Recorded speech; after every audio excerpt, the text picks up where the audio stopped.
I always follow the A principle and the 5 elements. They are the core of the differential diagnosis. The tongue body sorry. How can you apply the A principle to the tongue? You can. Again, to do with the tip of the tongue normally indicate the upper jaw or exterior, the middle, midden, the lower jaw. They tell you these exterior, interior. Yeah, yin and yang, they will tell you this deficiency or excess will tell you the same thing, all by the tongue itself. But for the tongue reading, normally will have different structures. Here, you need to focus on the body and coating. What do they indicate actually? What does tongue body indicate? Main shows you more. Access or deficiency. Blood, yin versus yang. Hot, cold.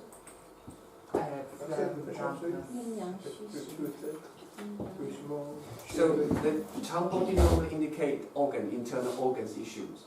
Right, basically, if it's deficient, if it's heat, cold, or excess, definitely. But the coating itself normally indicates the excess, indicate the toxins you have.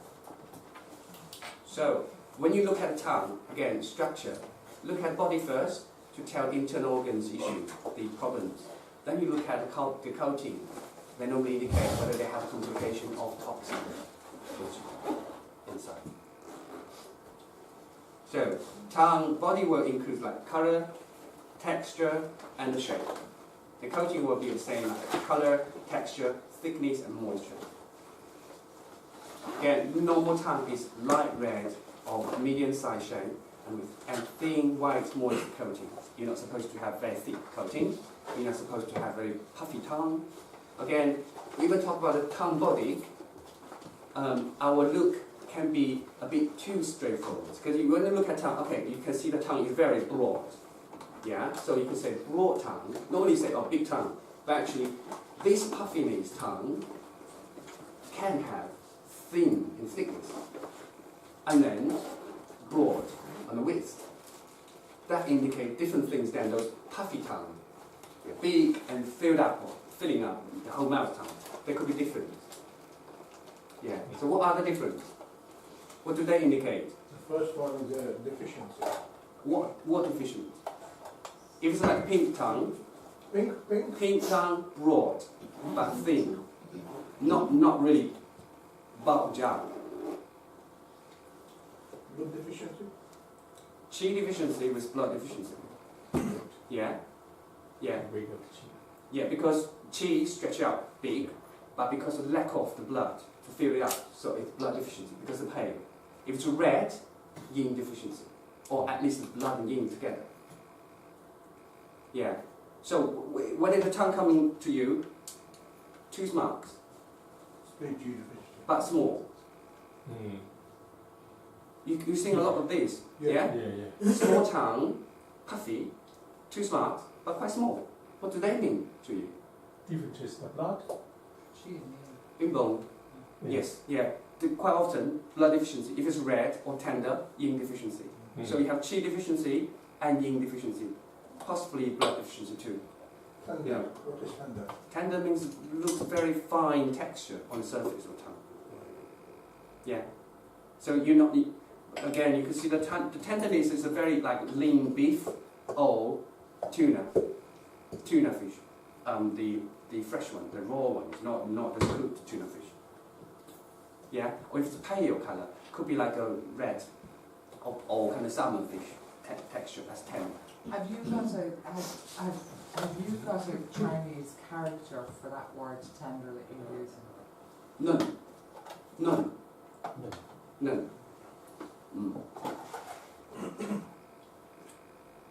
Yeah. So then if the tongue looks very tender on the side, liver yin or blood deficiency on the side. So structure is step 1, tongue body, is to check state of qi, blood, yin and yang. So, my question is, what are the signs? Qi deficiency will be pale, the tongue, and puffiness, and quivering. Cheese stagnation will be like blue, purple. So blood stagnation. cheese stagnation and blood stagnation can both have purple color. Yeah, blood stagnation darker purple. Cheese stagnation is kind of green, bluish purple.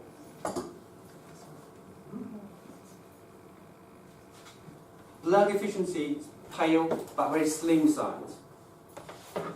Blood stasis will be dark purple spotty.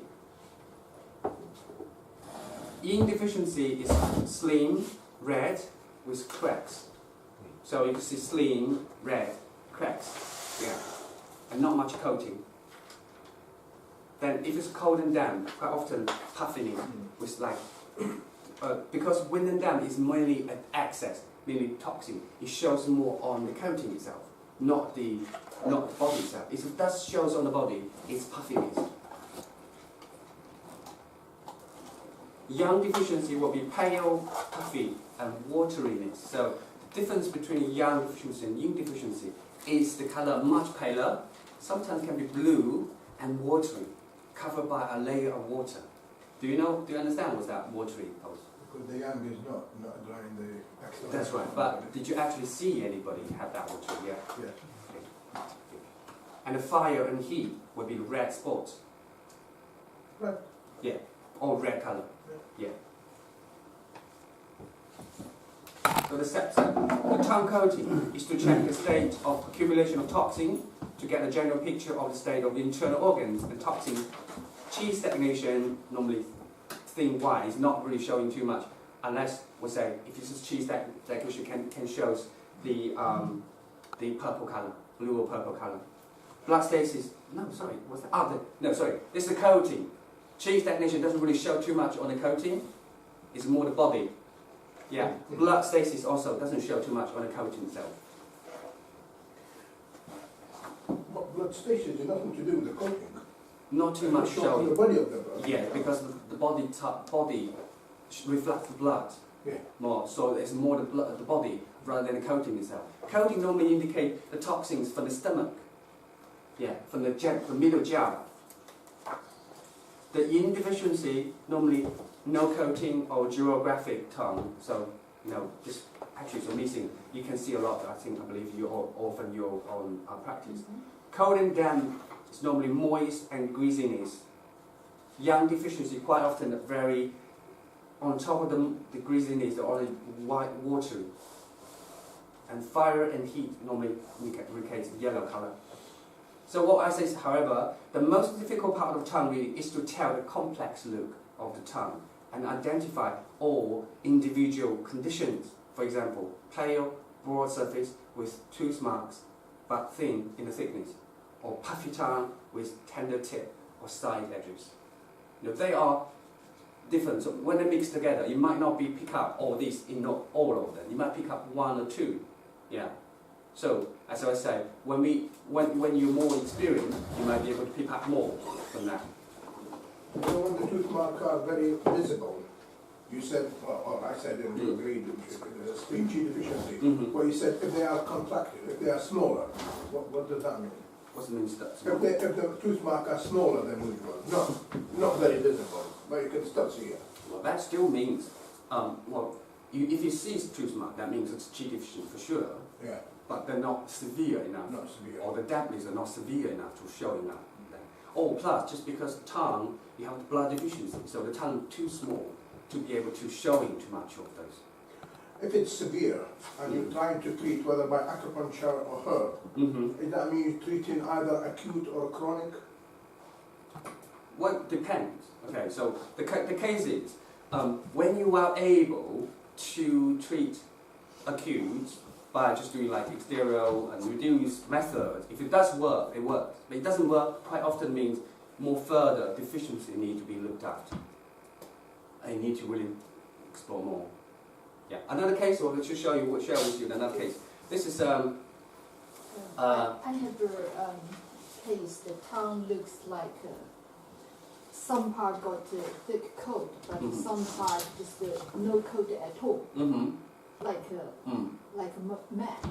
So that kind of tongue. What does that mean? Well, again, because the dampness is a very sticky toxin. So if you have like thick coating in a certain area, that means relatively the area has been blocked by dampness and sort of excess toxin. But the other part can still have yin deficiency.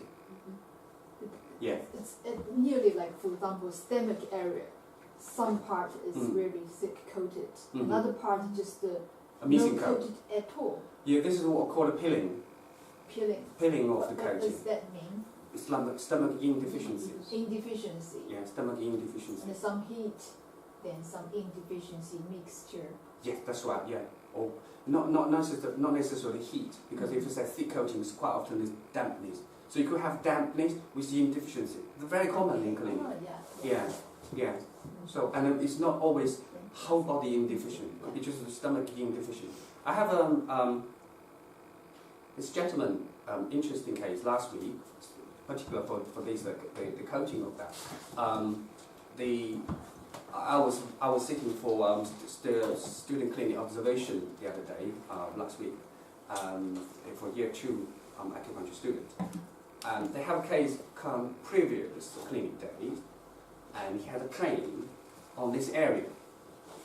And that's what because he's a builder, he's a kind of a building site worker, so he does a lot of bending and everything, pain a lot on the area, yeah.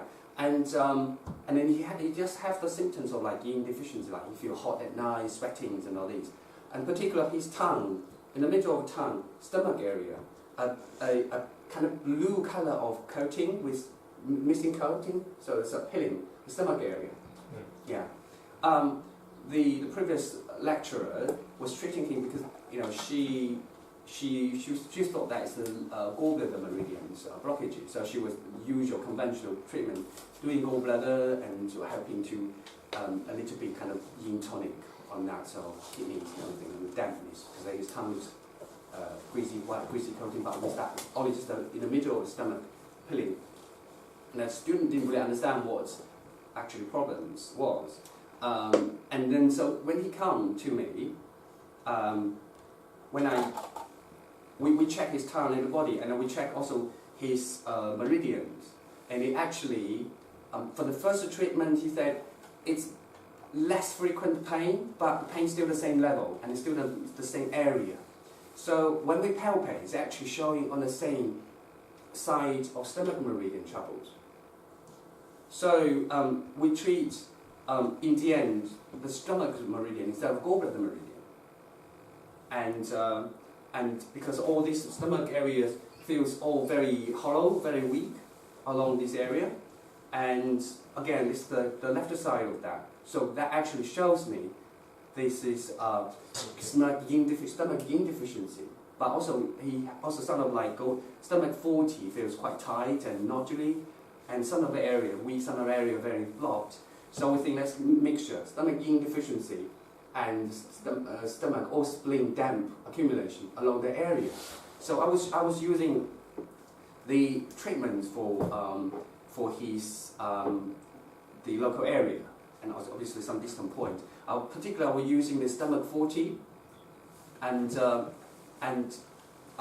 we're using quite a lot of stimulation to try to really get through the energy that goes through. But he said constantly, however I trying to bring up the sensations, you only just have those lower leg stomach feelings, like those transmitting feelings, but top, still not much sensations going through at all.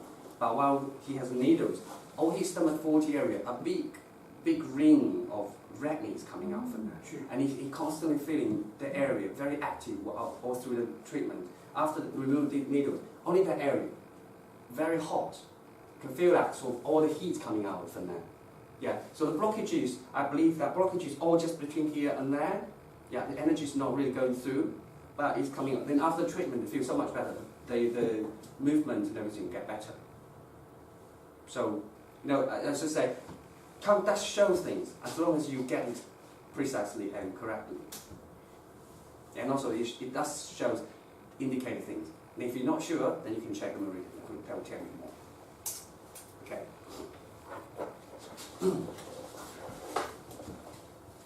Right, so the tongue reading, you can see it's slightly different.